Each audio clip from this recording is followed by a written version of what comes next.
Hello guys, आप देख रहे हैं वॉच विथ मी 24। दोस्तों, जैसे कि सब लोग जानते हैं कि महाराष्ट्र में जब कोई काम किसी पार्टी से नहीं हो पाता है या फिर किसी का कोई प्रॉब्लम होता है खास करके, हालांकि वो कोई भी छोटे प्रॉब्लम हो चाहे बड़े प्रॉब्लम हो, तो बहुत सारे ऐसे लोग हैं जो सिर्फ एक ही पार्टी के पास जाते हैं अपने सारे प्रॉब्लम्स को लेके, वो है महाराष्ट्र नवनिर्माण सेना। जी हाँ, लेकिन वही लोग वोटिंग के टाइम पे गायब भी हो जाते हैं। तो आज हमारे साथ मौजूद है एक ऐसे शख्स जो महाराष्ट्र नवनिर्माण सेना के लीडर है, मीरा भाईंदर में। और बहुत सारी बातचीत करेंगे और जानेंगे कि हकीकत क्या है, आखिर वो लोग वोटिंग के टाइम पे कहाँ चले जाते हैं। तो चलिए स्टार्ट करते हैं आज का सेशन और बातचीत स्टार्ट करते हैं अपने सचिन पोपले जी के साथ में।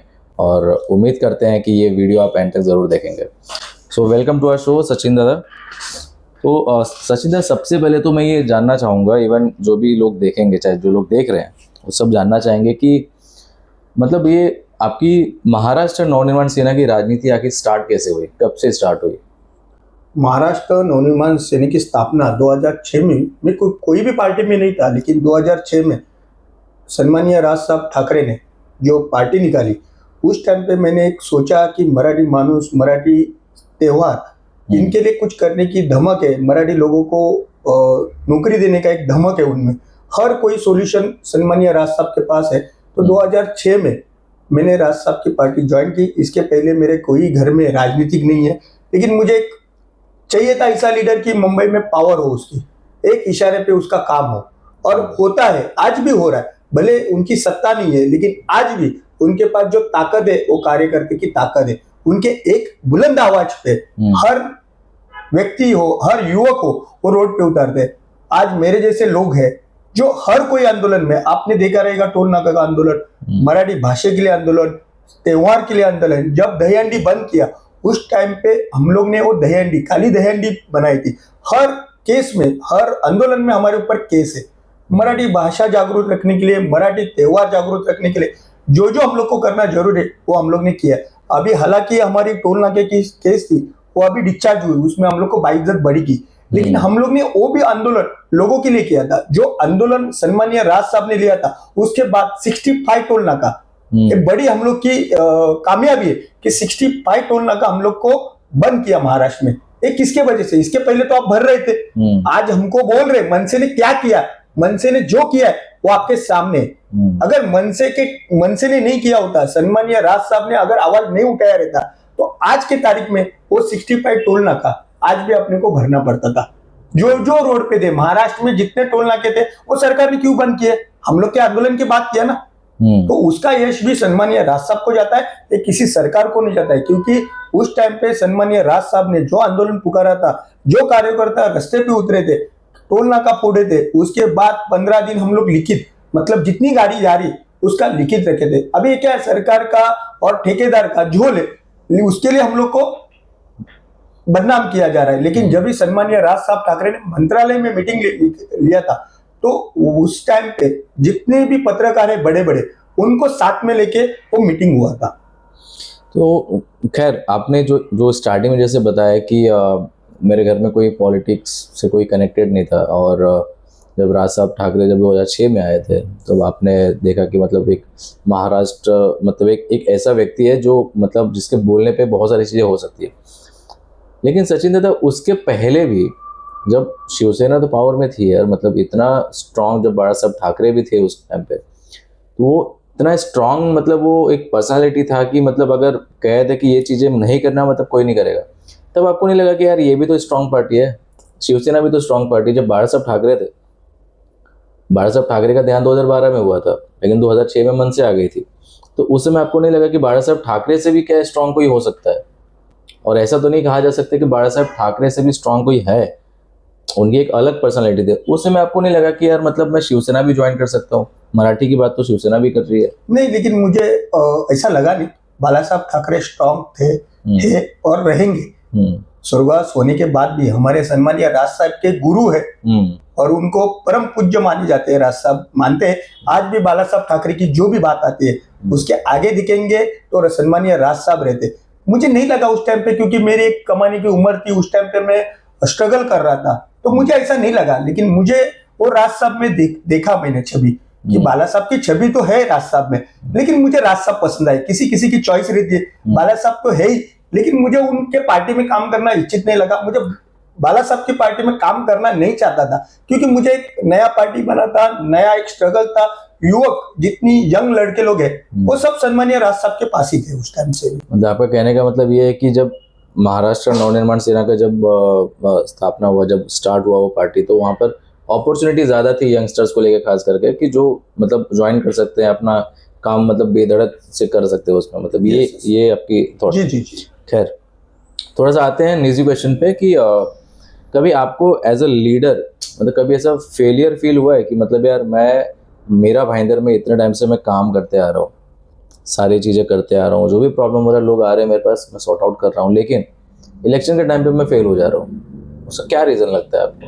फेलियर हम लोग को नहीं कहा जा सकते। फेलियर तो जो काम करने हमारे पास सब जाति धर्म के लोग आते हैं, हम तो उनका काम करके देते हैं। जो काम मन से करती है वो काम सत्ताधारी पार्टी भी नहीं करती।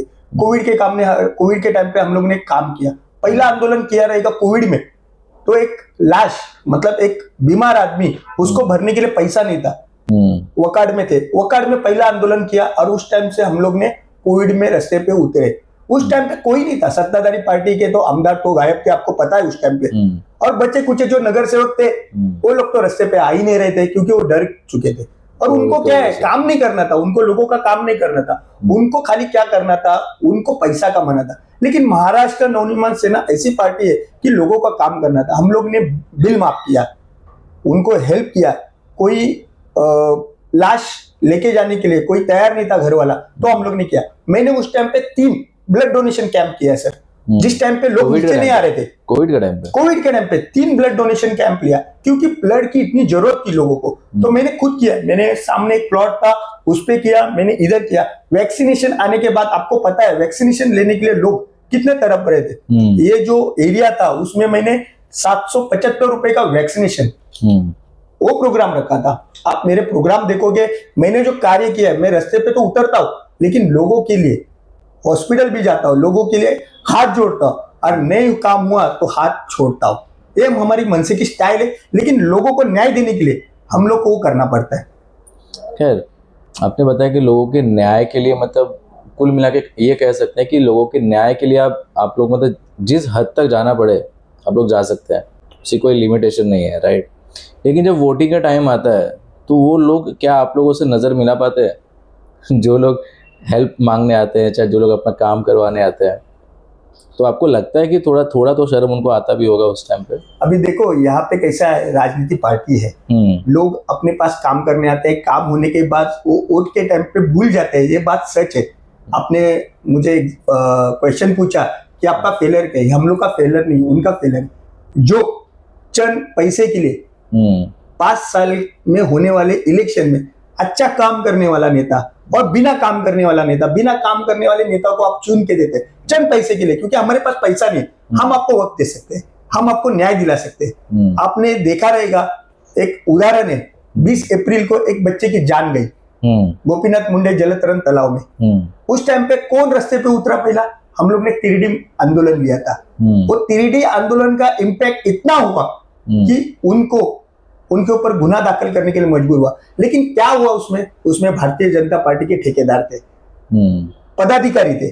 जितने भारतीय जनता पार्टी के पदाधिकारी वही ठेकेदार है, तो न्याय कैसा मिलेगा?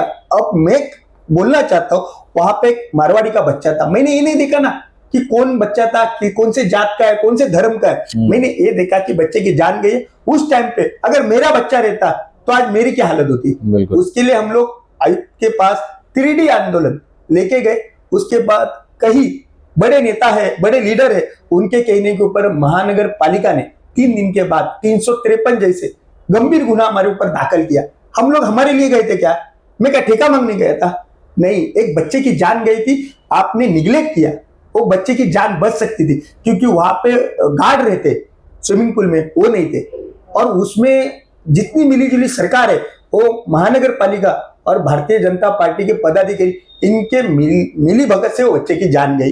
ये मैंने इसके पहले ही आरोप किया, आज भी किया। मतलब हम लोग कोई जात धर्म देखते नहीं। हमारे पास यूपी बिहार से आते, हर जात का, हर धर्म का लोग आते। तो उनको हमारा काम करने का तरीका मालूम है, हम लोग उनको न्याय देते हैं। लेकिन क्या है, जब इलेक्शन के टाइम पे वोट करने का है तब चंद पैसे लेके फिर उसके टाइम पे मनसे ने क्या किया है, मनसे गुंड है ऐसे बोलते हैं। मैं वेल एजुकेटेड लड़का हूँ, ठीक है 12वीं फेल हूँ, लेकिन मेरा बिजनेस है, मैंने कभी ऐसे काम नहीं किए। आज मैं 2006 से ये पार्टी में काम कर रहा हूँ, आज तक मेरा रेशियो देखो, मेरा काम करने का रेशियो देखो। जो काम सत्ताधारी पार्टी नहीं कर रही वो मन से कर रही, मीरा भाईंदर शहर में भी आपने ऐसे कई उदाहरण है, ऐसे कई आंदोलन है कि जो हमने यशस्वी किए। यहाँ के नगर सेवक हो, यहाँ के नेता हो, उनको खाली ठेका कॉन्ट्रैक्ट निकालना, उस कॉन्ट्रैक्ट के पीछे 22% लेना, यही मालूम है। लेकिन लोगों का काम नहीं हो रहा है सर। डेवलपमेंट दिख रहा है आपको, कहाँ है डेवलपमेंट, कहाँ है? आज आपने सीसी रोड देखे, सीसी रोड में कितना भ्रष्टाचार आपको पता है? सीसी रोड के कॉन्ट्रैक्ट किसको दिए पता है आपको? एक सीसी रोड के कॉन्ट्रैक्ट जितने डीसीएम सीएम के नजदीक वाले उनको ही दिए गए। क्यों? उसमें भ्रष्टाचार है। 22% लेने के बावजूद वो 22% लेते हैं और फिर उनको वर्क ऑर्डर देते हैं। आप चेक करो, मैं बोल रहा हूं उसके लिए नहीं, लेकिन आप पूरे मीरा भाईंदर में चेक करो, डेवलपमेंट के नाम पे खाली भ्रष्टाचार चल रहा है। तो आप खैर भ्रष्टाचार तो मुझे लगता नहीं कि इंडिया में कभी भी ख़त्म होगा, टू बी वेरी ऑनेस्ट। वो भले किसी की भी सरकार हो चाहे किसी की ना हो, लेकिन भ्रष्टाचार तो कभी नहीं बंद होगा सर। लेकिन जहाँ तक मुझे ऐसा पहले प्रधानमंत्री आए थे तो उन्होंने कहा था कि मैं भ्रष्टाचार मुक्त करने के लिए आया हूँ, लेकिन उसमें आप देखो ना, भारतीय जनता पार्टी के पंतप्रधान है, आज 10 साल होने के बावजूद भी भ्रष्टाचार बढ़ते ही जा रहा है। लेकिन मुझे ऐसा लगता है, वैसे मैं किसी का सपोर्ट नहीं कर रहा हूँ, कि उसके पहले भी जो भी कैसा है, एक कहावत है कि अगर माँ बाप मतलब अपने बच्चे को बहुत ज़्यादा रोक सकते हैं, टोक सकते हैं, मना कर सकते हैं, लेकिन अगर उसका बच्चा उसको गलत लाइन में जाना ही है, वो माँ बाप कुछ नहीं कर सकते हैं। तो कहने का तात्पर्य ये है कि अपने इंडिया के जो प्रधानमंत्री जो मोदी जी हैं, तो उन्होंने भले बोला कि मैं मतलब भ्रष्टाचार मुक्त देश करूँगा, चाहे लोग ऐसा करूँगा, पार्टी बनाऊँगा, लेकिन जब बच्चे सुनने को ही तैयार नहीं है तो माँ बाप उनको कहाँ तक रोकेंगे? मेरा कहने का ये पॉइंट है। आज भले मोदी है, कल कोई और होगा, परसों कोई और होगा, लेकिन ये भ्रष्टाचार तो मुझे लगता है कि किसी भी लेवल पे कम होने वाला नहीं, होने वाला नहीं है। हाँ। क्योंकि भ्रष्टाचारी जितने लोग कांग्रेस में थे, राष्ट्रवादी में थे, उन्होंने खुद पंतप्रधान के हाथों से उनका पक्ष प्रवेश है। खैर अपना वो विषय नहीं है, अपना विषय मीरा भाईंदर के राजनीति के ऊपर है। क्या मालूम है उस टाइम पे उनको देखा नहीं जाता है कि जो भ्रष्टाचारी थे आज भारतीय जनता पार्टी में, लेकिन यहाँ पे कोई युवा अच्छा काम कर रहे मीरा भाईंदर शहर के लिए, अच्छा आंदोलन करके लोगों को न्याय दे रहे, तो उनको वोट नहीं किया जाता है। तो जो लोग वोट नहीं करते सचिन दादा, उनको मतलब कुछ बताना चाहोगे, चाहे कुछ बोलना चाहोगे, उनके लिए कोई मैसेज देना चाहोगे कि भाई? सर मैं तो मैसेज इतना ही बोल सकता हूँ कि कैसा है, जनता ही माँ बाप रहती है, बिल्कुल। लेकिन जनता को भी मैं बताना चाहता हूँ कि जनता ने अगर 5 साल के लिए एक अच्छा युवा लड़का, अच्छे लड़के लोग, अगर युवा लड़के लोग अगर चुन के दिए तो ये 5 साल में कितना बदल हो सकता है वो आपको दिखेगा। मेरा इतना ही कहना है माँ बाप जनता को कि आप वोट करो, अच्छे लड़के चुनो, और जो काम करने के लिए इच्छुक है उनको ही चुन के दो, ना कि वो 5 साल में आपको 2000, 5000, 10,000 दे रहे, वो चंद पैसे के लिए आपके 5 साल बर्बाद मत करो। मैंने भी इससे काफ़ी लोगों को सुना हुआ है यार, मतलब हालांकि उनका नाम नहीं जानता हूँ मैं, लेकिन काफ़ी लोगों को मैंने सुना हुआ था कि जो पैसा देगा ना मैं तो उसी को वोट दूंगा।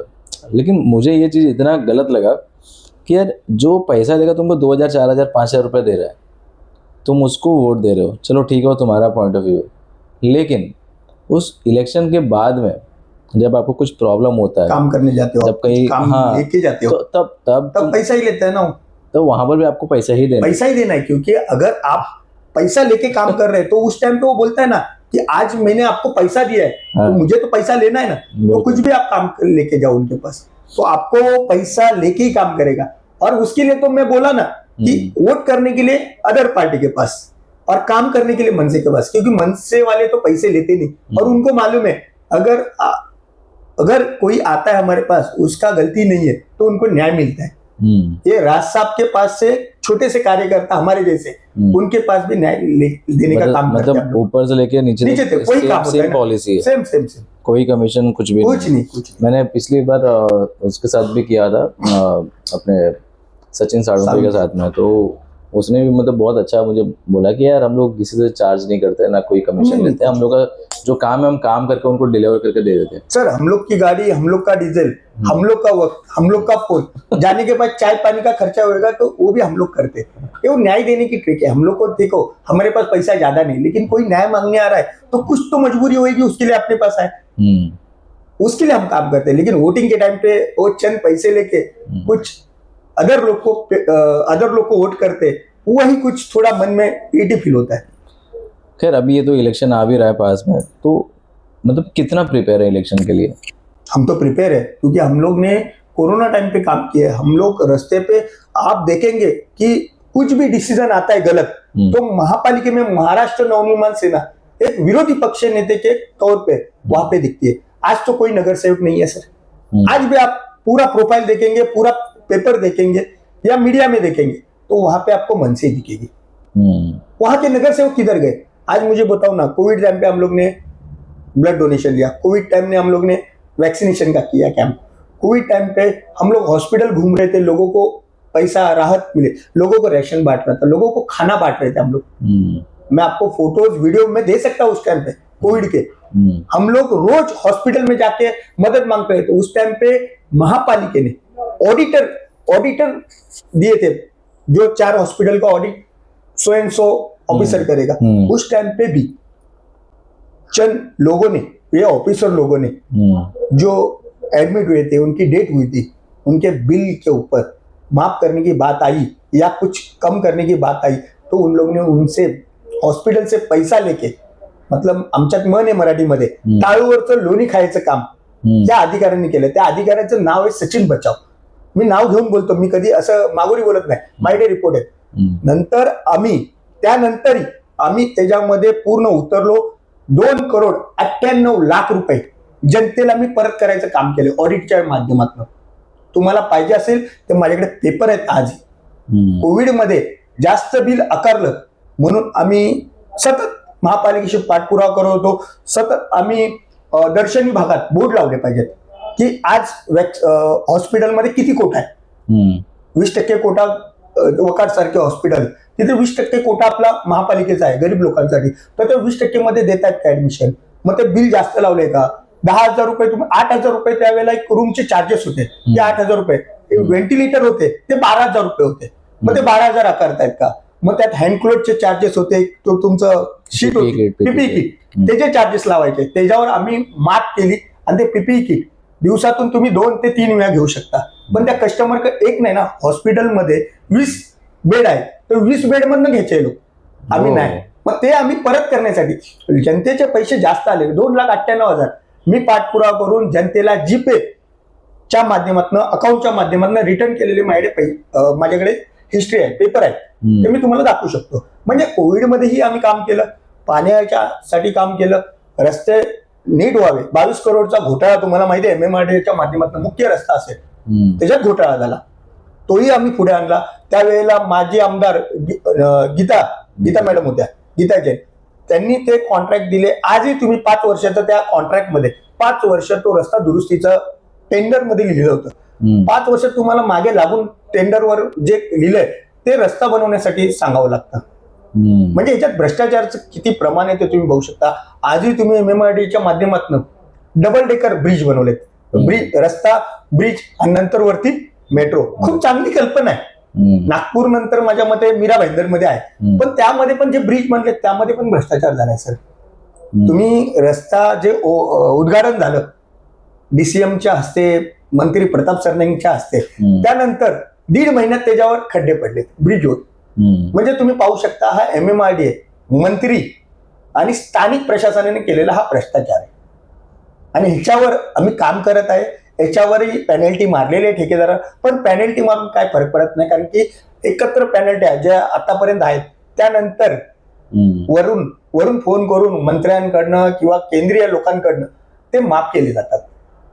जनतेच्या खिशातून हे पैसे जात आहेत. हा विकास होत असेल, हा जनतेच्या पैशातून विकास होतो. आज मी जर मेट्रो आणली, आज 2 आमदार भांडतात मेट्रो आणली, मग त्याचं श्रेय घेता ना तुम्ही?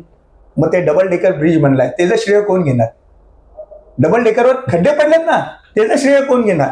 आज जनता मरते, तुम्ही पहिला पाहिलं असेल गोल्डन नेशला, एक लहान मुलगी पडली बाईक स्लिप होऊन, खड्ड्यात कोण पडली ना, बरोबर. मग खड्ड्यांमध्ये जी जनता पडते त्याचं श्रेय कोण घेणार? फक्त हे मेट्रो मॅन, मेट्रो मी आणली, ठीक आहे ना, तुम्ही खिशातनं पैसे घातले का? तुम्ही खिशातून पैसे घाला, एक विकास करा, मग आम्हाला कळेल. तुम्ही आमचेच पैसे घेताय, आमच्याच पैशातून तुम्ही 22% कमिशन घेताय आणि जनतेलाच सांगताय की आम्ही मेट्रो आणली. अरे मेट्रो तुमच्या बापाने नाही आणली, मेट्रो जनतेच्या पैशात आलेले. त्यामुळे स्वतःला मेट्रोमॅन म्हणू नका किंवा मी विकासक म्हणू नका. जनताच खरी विकासक आहे. जनतेच्या पैशातनं, टॅक्स रुपये पैशातनं होते. उलट तुम्ही जनतेच्या पैशातनं जे 22% येतात ना, त्याच्यावर तुमची घरं, मुलं बाळा गाड्या घेऊन फिरतायत. मुझे लगता है कि सचिन भाई ने अभी तक जितनी सारी चीज़ें बोली, मतलब बहुत सारे ऐसे लोग होंगे जिनको शायद ये बुरा भी लगेगा ये सुन के, और बहुत सारे ऐसे भी लोग होंगे जिनको ये लगेगा कि हाँ ये तो पॉइंट एकदम सही है. खैर नेक्स्ट क्वेश्चन की तरफ बढ़ते हैं हम लोग. तो सचिन दादा, मैं एक जानना चाहूँगा कि जैसे मीरा भाईंदर में बहुत सारे पॉलिटिकल लीडर बहुत सारे हैं, तो आपको कौन मतलब लगता है कि हाँ यार ये मतलब लीडर मेरे को सबसे सही लगता है, या फिर ये मेरे को सबसे गलत लगता है? गलत नहीं बताओगे तो भी चलेगा, सही कौन लगता है? सही मेरे रास्ता भी है. मीरा भाईंदर ने, महाराष्ट्र के लीडर की बात करो, मीरा भाईंदर में तो चोर चक्के है सब, जितने भी है सब लाजखोरी है, भ्रष्टाचारी है. क्योंकि मेरे राज साहब कुछ भी चीज बोलते हैं, किसी की बात क्यों बोलते हैं, वो पहले ही बोलते हैं. मतलब 6 महीने पहले बात घटना होने वाले, वो 6 महीने पहले राज साहब बोलते हैं. विकासक, खरे विकासक हमारे राज साहब है. मीरा भाईंदर में मुझे कोई भी नेता अच्छा नहीं लगता है. आपने देखा रहेगा अभी के जो MLA है प्रताप सरनाईक, मंत्री है अभी, तो वो 15 साल से क्या कर रहे.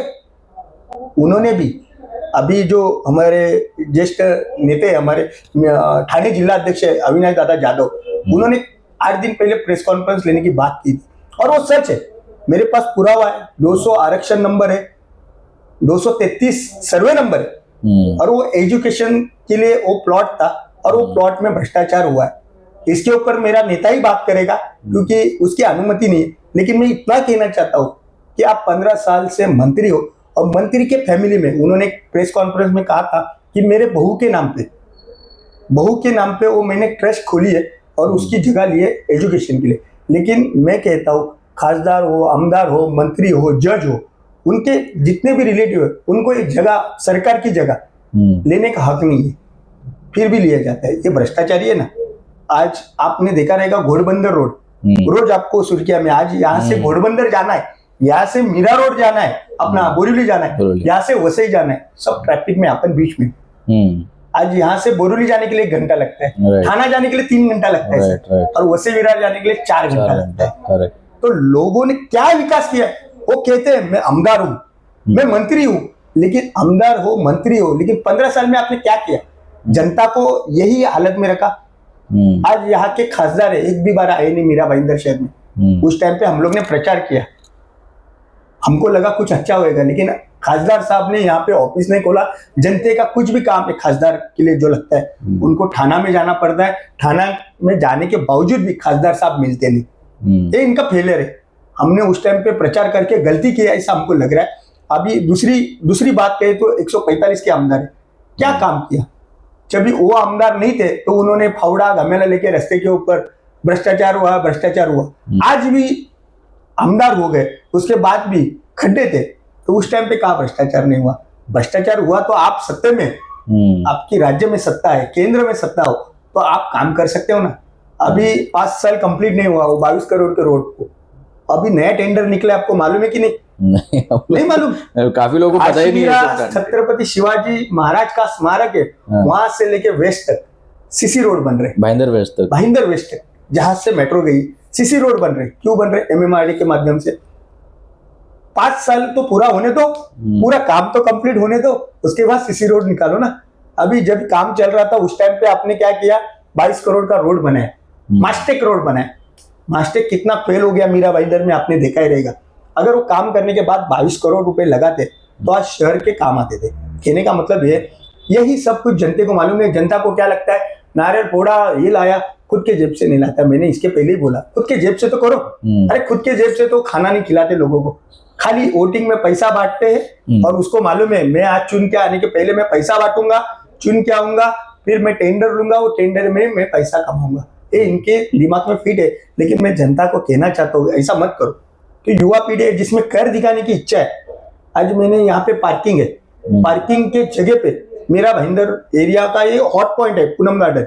यहाँ पे आप रुकोगे तो रोड पे गाड़ी है, पूरे मीरा भाईंदर में रहते, लेकिन यहाँ पे ज्यादा है, रोड पे लगी है दोनों तरफ। आने जाने के लिए लोगों को रास्ता नहीं। पार्किंग जो है 301 आरक्षण, उसमें कार्यक्रम को परमिशन देता था, वो मैंने आजू बाजू की सोसाइटी आई मैंने बंद किया। वहां पे अभी 4-5 दिनों में पार्किंग चालू हो जाएगी नीचे। बहुत बढ़िया है। यहाँ पे लोगों को जाने के लिए आने के लिए स्टेशन, काम पे जाते हैं बच्चे लोग है, युवा है, युवती है, उनको आने जाने में दिक्कत होती है। मैंने रिक्शा स्टैंड चालू किया, मैं पाटपुरा करके रिक्शा स्टैंड चालू किया, वो उसका कल ओपनिंग है।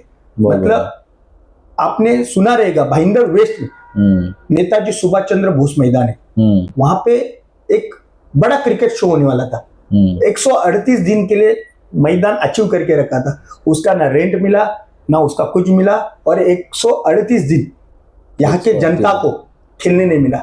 मैंने 138 दिन के बाद जो आंदोलन किया, मैं आयुक्त के दालन में क्रिकेट, फुटबॉल, वॉलीबॉल मेरे कार्यकर्ता के साथ खेला, और उसी दिन 7 बजे वो ग्राउंड खाली करके लिया। ये मनसे की ताकत है, ये सम्मानीय राज साहब का आवाज है जो हम लोग रास्ते पे लड़ते। ये हमारा श्रेय नहीं, ये सम्मानीय राज साहब का श्रेय है। जिस दिन हम लोग ने क्रिकेट, फुटबॉल, वॉलीबॉल खेले, उस दिन शाम को 7 बजे हमको ग्राउंड खाली करके दिया। अभी इसके बाद हम लोग ने पीछा नहीं छोड़ा उनका, उस पे 46 लाख वसूल करना है, और जो जो अधिकारी ने उनको परमिशन दिया उनके ऊपर हम लोग ने कार्रवाई की मांग की है।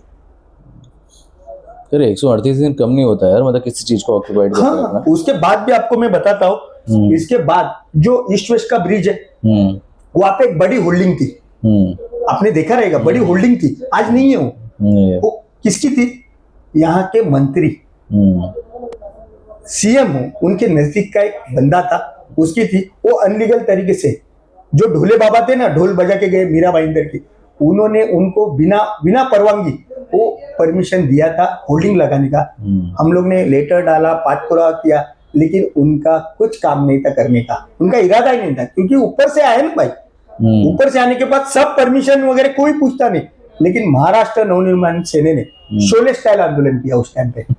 वो जो हाइट पे जी थी ना, 20-25 मंजिले की हाइट पे थी, वो वहां पे चढ़ के शोले स्टाइल आंदोलन किया। रात को 1 बजे वो काटा, उसी दिन रात को 1 बजे काटा। ये मनसे का यश। हम लोग जो काम करते हैं, हम लोग कोई भी आंदोलन हाथ में लेते हैं, वो बोलते हैं ना जनता पुराने होते, देखो मेरे प्रोफाइल में देखो, मीडिया में देखो, लेकिन लोगों को तो कटिंग में देखो। लेकिन सचिन तो लोगों को तो ये लगता है ना कि यार मतलब ये तो एकदम गुंडागिरी कर रहे हैं, मतलब ये एकदम ये लोग मतलब किसी को सुनते ही नहीं, मतलब अपने मनमानी जो आ रहा है वैसा कर रहे हैं लोग। मतलब लोगों की नज़र में तो कहीं ना कहीं गलत मैसेज भी जाता है, और जिसका बैनर चाहे जिसका होर्डिंग निकाला जाता है, भले वो लाख गलती कर रहा हो, चाहे वो इलीगल तरीके से लगाया हो, लेकिन लोगों की नज़र में तो वो हीरो बन रहा है। कैसे हीरो बन रहा है? कैसे कि लोगों को लगता है कि अरे यार उसका लगा हुआ था, वहां से यार मनसे वालों ने आके गुंडागर्दी करके निकाला। सर लेकिन मैं आपको बताना चाहता हूं, मैं वो नहीं कह रहा हूँ कि मतलब मैं क्या सोच रहा हूँ, मैं ये बता रहा हूँ लोगों के माइंड में तो ये चीज मैसेज आता है ना कि अरे यार मनसे वालों ने निकाला है।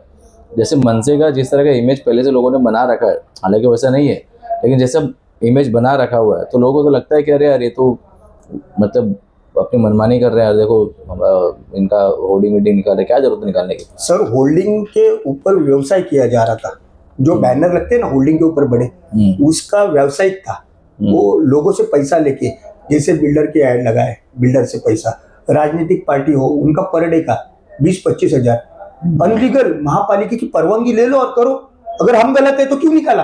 रखना चाहिए था। हम लोग ने आंदोलन किया ना, देखो हाथ जोड़ के कोई काम होता नहीं। उस टाइम पे अदर भी पार्टी है ना, जैसे भारतीय जनता पार्टी हो, शिवसेना हो, 2 शरद पवार की, 2 अजित दादा की एक पार्टी हो, मतलब इतनी पार्टी होने के बावजूद भी उसको अनलीगल होल्डिंग निकाले कोई नहीं आया था। एक सामाजिक कार्यकर्ता है कृष्णा गुप्ता, आपने नाम सुना रहेगा, एडवोकेट कृष्णा गुप्ता, वो भी पाठपुरावा कर रहे थे, मुझे कुछ हेल्प कर रहे थे। उसके बाद मैंने जो आंदोलन लिया शोले स्टाइल, उसके बाद निकला ना। हम लोग ने गुंडागर्दी नहीं किया सर, हमने बाबा साहब अम्बेडकर ने जो हमको हमारा अधिकार दिया है आंदोलन करने का, वो अधिकार से वो आंदोलन किया और वो होल्डिंग निकाल के लिया। खैर, तो मतलब ऐसा नहीं हो जाता कि मतलब यार कि जा रहे कोई आंदोलन करने के लिए, तो जो लोग आते हैं अपने प्रॉब्लम को लेके, चाहे मेन टाइम पे वो लोग गायब हो जाते हैं, तो उनके दिमाग में वो एक अलग सी इमेज भी तो बन जाती है ना कि अरे यार मेरे को वापस चालू हो गया। मतलब कि समझ रहे हो, मतलब वो जैसे अगर आप भले आप अच्छे काम के लिए आप जा रहे हो आंदोलन करने के लिए, लेकिन जो लोग होते हैं जिनको एक्चुअल नहीं पता होता है कि ये किस लिए हो रहा है, तो उनके दिमाग में तो सिर्फ यही होता है कि जैसे कोई ऑफिस जा रहा है देखने का आंदोलन हो रहा है, यार ये लोग तो हमेशा क्या। हाँ, लेकिन उनको जानकारी नहीं ना, उनको खाली गाड़ी से निकलना है, देखना है मनसे वाले गुंडे है, लेकिन मनसे वाला गुंडा है ही नहीं ना सर। महिला की सुरक्षा के लिए भाईंदर वेस्ट में शिवनेरी करके वहां पे लड़के लोग, एक लड़का था वो थोड़ा माइंड से डिस्टर्ब रहेगा या कुछ पता नहीं, वो रात को विंडो से देखता था जो लड़की सोए उनके घर में, ये वायरल हुआ था वीडियो कुछ दिन पहले। हाँ राइट। तो उनको भी न्याय देने का काम किया ना। मतलब ऐसे आप सुरक्षा के लिए, महिला की सुरक्षा के लिए भी मन से आती है ना। राइट। हम लोग ने प्यार से उसको कंप्लेंट किया, सब कुछ किया, फिर वो सुनता ही नहीं था, फिर भी वही काम कर रहा था। तो जो उनकी मम्मी है वो हमारे कार्यालय में है मनसे की, और उनको हम लोग न्याय दिया। हम लोग को बुरा कुछ नहीं लगा। ठीक है, लोगों के लिए हम गुंडे हैं तो गुंडे हैं, लेकिन जिसको न्याय देते हैं, जिस लड़की को न्याय मिला, आज उसके ऊपर बलात्कार होता तो आप क्या बोलते थे? मेणबत्ती जला के खड़े हो जाते थे। लेकिन हमने मेणबत्ती जलाने का काम नहीं किया, वो लड़की के तभी न्याय दिया। ठीक है, हम लोगों के लिए गुंडे, ठीक है, लेकिन वो माँ के लिए और वो लड़की के लिए, जैसे हम लड़का है और लड़की के लिए हम भाई है, वो भाई के बन के हम लोग ने उनको न्याय दिया। बहुत बढ़िया। तो ये है, मैंने इसके पहले भी ऑलरेडी 2 पॉडकास्ट कर चुका हूँ मैं, जो हमारे महाराष्ट्र नवनिर्माण सेना के जो लीडर्स हैं, इसमें से एक सचिन साळुंखे हैं, दूसरे संदीप राणे साहब हैं, और तीसरे हमारे सचिन पोपटे भाई। तो मतलब जो लोगों ने अपनी इमेज बना रखी है खास करके मनसे को लेके, मतलब मैं किसी की तरफदारी उसे करता नहीं हूँ, और मतलब मुझे जो सही लगता है मैं वो सीधा बोल देता हूँ, अच्छा हो चाहे बुरा हो। लेकिन मुझे ये लगता है कि जैसे लोगों की नज़र में इमेज बना हुआ है खास करके मनसे को लेके, भाई गुंडे है, चाहे मारामारी करते हैं, चाहे आंदोलन करते हैं, लेकिन यार बिना हिस्ट्री जाने, बिना चीज़ों को समझे आप डायरेक्ट ये डिसीजन नहीं ले सकते हो। मैं वापस से आप लोगों को ये चीज़ें बोलना चाहूँगा कि अगर आप सच में चाहते हो कि आपके एरिया में डेवलपमेंट हो, कंट्री में हो जाएगा, आपके एरिया में डेवलपमेंट हो, तो एरिया वाले जो हैं, हमारे जो लीडर्स हैं, उनको देख के, उनके काम को देख के उनको वोट करना सीखो। और ऐसा नहीं कि आग बंद किया कहीं पे भी जाके वोट कर दिया। मतलब मैं खुद इस चीज़ से बहुत ज़्यादा खिलाफ हूँ हो गया। मैं एक मैसेज देना चाहूँगा सर। अरे प्लीज़ प्लीज़। अभी मीरा भाईंदर की इलेक्शन आ रहे नगर सेवक के लिए, मैं तो युवा हूँ, मेरे साथ में जितने मेरे मीरा भाईंदर के जो भी साथी है, मेरे पदाधिकारी है, वो इलेक्शन में खड़ा हो रहे, उनमें कुछ काम करने का जुनून है, वो काम करने के लिए दिन रात मेहनत करते हैं, लेकिन हम लोग के पास पैसा नहीं, लेकिन आपको न्याय देने का काम हम लोग कर सकते हैं। हमारे पास पैसा नहीं, हम पैसे से आपको खरीद नहीं सकते, लेकिन आप ही हमारी माँ बाप जनता हो।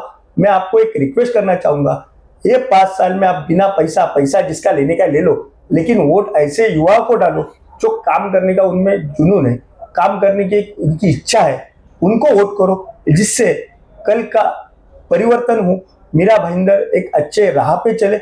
और जो भी आपने देखा रहेगा यहाँ पे चरस गांजा ये सब बिक्री हो रहा है, उसके लिए युवा ही चाहिए जो बंद करने के लिए। तो मैं आपको एक रिक्वेस्ट करता हूँ कि आने वाले इलेक्शन में महाराष्ट्र नवनिर्माण सेना के जितने भी कैंडिडेट है उनको आप वोट करो और उनको भारी मत से विजय करो।